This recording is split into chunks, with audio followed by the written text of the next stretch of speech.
Sir, aren't you making a distinction when you speak of thoughts,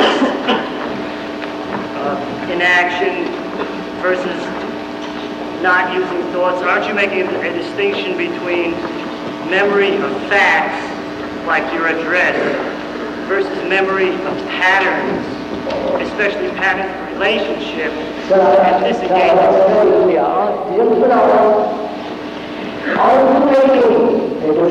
Is there a difference between memory of facts, memory as knowledge, which is the understanding of facts, and the freedom from the fact and going beyond it? Is that the question, sir?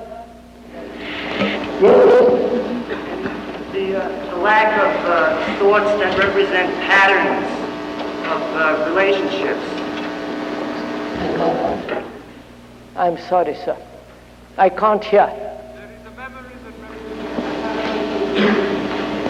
is a memory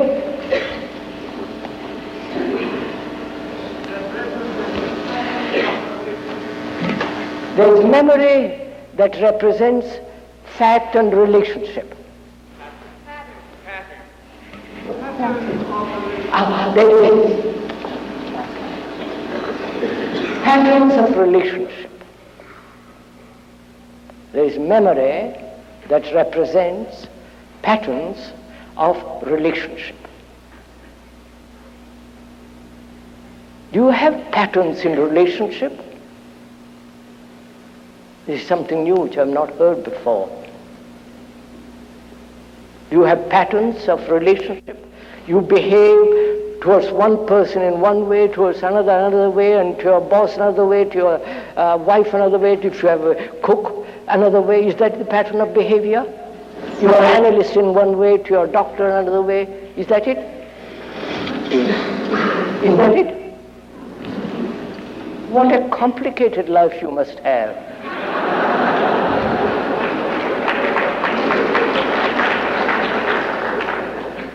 You must be changing your masks all the time, aren't you? So you go to the doctor, you put on one mask. When you meet your wife, put on a different mask. And your boss, and so on. Changing, putting on masks. And you call that patterns of behavior in relationship? Good Lord. So you have different facets of relationship.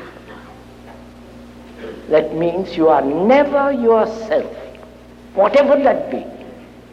There's always a pretension, a pose.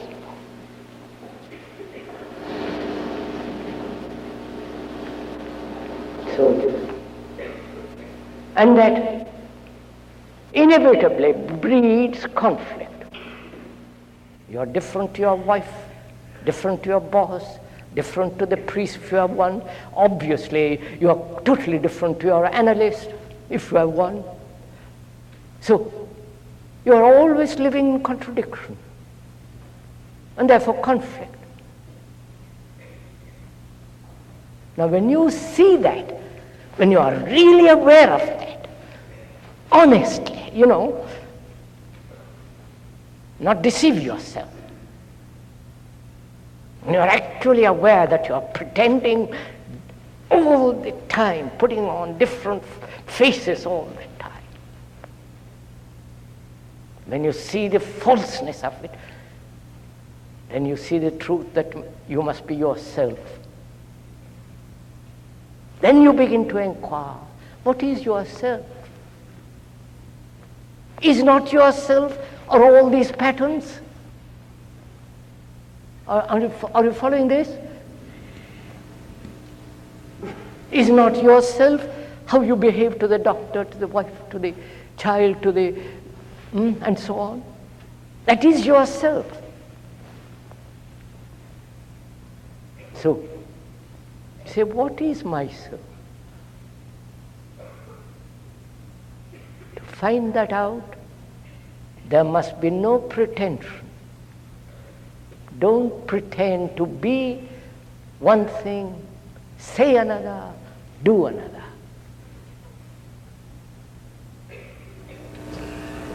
Then you will find out what you are. You'll find out what you are, which is all these calculated pretensions.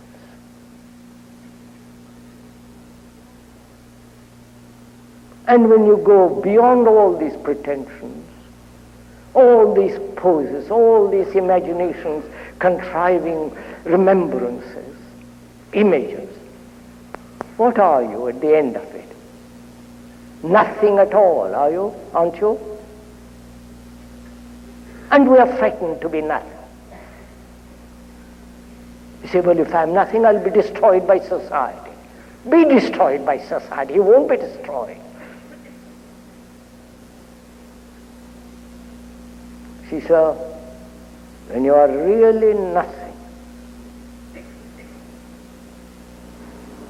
which means thought, which has put together the me, is no longer there, then there is a totally different kind of energy, which is much more real than the imaginary me which has been put together by thought.